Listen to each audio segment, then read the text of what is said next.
Welcome back on your Thursday morning, everybody. So a debate is raging over President Trump's decision to end Secret Service protection for his former national security advisor, John Bolton. He's been facing assassination threats since the U.S. killed Iranian commander Qasem Soleimani in 2020.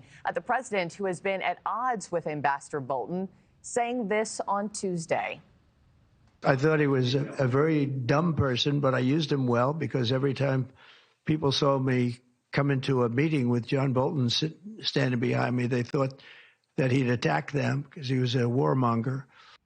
Ambassador John Bolton is with me now live. Ambassador, I was going to first ask you about your security detail, but after that soundbite, I'm kind of at a loss for words. So the floor is yours to react to the President of the United States.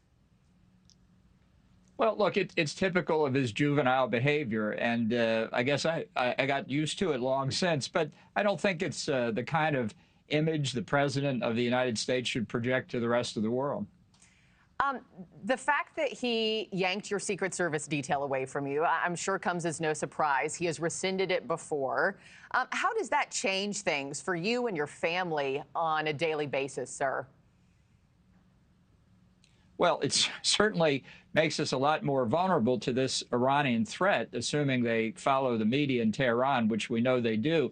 The question here is not how long one has it. The issue is the level of threat. I'm not the only one that was receiving protection. I was the only one with Secret Service because in the last administration, in Trump's last administration, I was in the White House. But there are other former officials under essentially the same threat, as is President Trump himself, who are receiving protection, some from the State Department, some from the Defense Department, some from the intelligence community.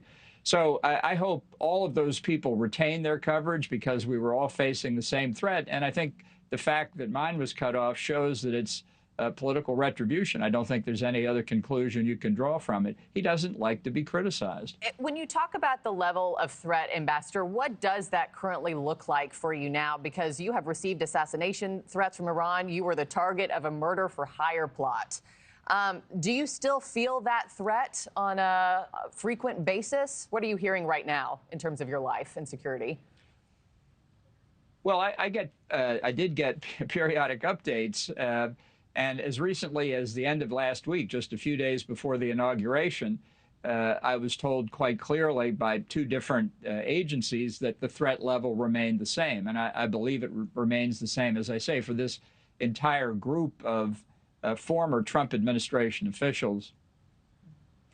What was the end game in sharing this? Because I imagine it had to be nerve-wracking to come out in the first place and admit out loud, for your enemies to hear that you no longer have Secret Service protection. Are you hoping he changes his mind, or where does this go from here for you?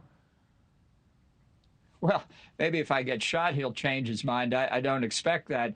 The reason is I think it would have been apparent to everybody soon enough anyhow, and I think it's continually important to stress to the American people how dangerous this regime in Iran is. I've been saying for effectively decades now that you will never have peace and stability in the Middle East until the Ayatollahs are overthrown and some more responsible government is established in Iran. The fact that the Ayatollahs are targeting American citizens, former government officials, some just private citizens, and threatening with death shows what a terrorist regime this really is.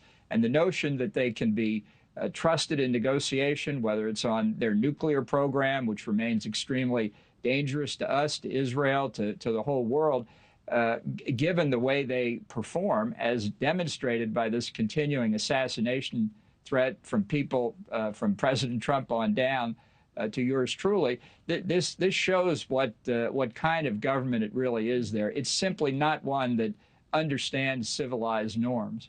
Before I let you go, though, what are you doing in the interim? Hiring privately? Well, I'm not going to get into specifics, as I hope you can understand, but measures are in place, and we'll see what happens. I can't imagine walking with that, kind of target on your back. But Ambassador John Bolton, thank you for sharing your story with me this morning on Morning in America. Thanks for watching, everybody. Go to joinnn.com to find NewsNation on your television provider. Also, don't forget to click that red subscribe button below to get more of NewsNation's fact-driven, unbiased coverage.